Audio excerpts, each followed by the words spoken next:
2,000 টাকা দিয়ে একটি ভুট্টা মাছ যে ইলিশ মাছ কিনে নিয়ে এসেছিল। এখন মিনি কিচেনে এটাকে আমি ফ্রাই করব।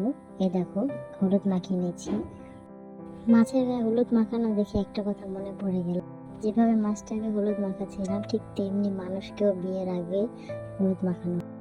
ঠিক একইভাবে মাছ যেভাবে ফ্রাই হচ্ছে আস্তে আস্তে, মানুষের জীবনও বিয়ে শাদীর পরে আস্তে আস্তে এভাবে ফ্রাই হয়। যাই হোক, এটা একটু মজা করলাম, তোমরা কেউ সিরিয়াসলি নিও না। আমার কাছে যেটা মনে হয়েছে সেটাই আমি বললাম। দেখো বন্ধুরা, ইলিশ মাছ ভাজাটা কি সুন্দর লাগছে, আর দেখো এটার সাথে গরম গরম তেল এবং গরম গরম ভাত মাখিয়ে খেতে কিন্তু ভীষণ মজা লাগবে। তোমাদের কাদের এরকম গরম গরম ইলিশ মাছ ভাজা ভালো লাগে কমেন্ট করে বলো। আর দেখো আমি সাথে কি করছি, সাথে আমি একটা ভেন্ডি ভাজি করছি। আমার ভেন্ডি ভাজি বলা দেখে কেউ আবার হাসো না, আসলে এটাকে এক একজন এক এক নাম বলে, অনেকে ঢেঁড়স ভাজি বলে, তো আমি এটাকে ভেন্ডি ভাজি বলি। যাই হোক, এই দেখো আজকে মাছ ভাজা আর ঢেঁড়স ভাজি কেমন হলো কমেন্ট করে জানাও।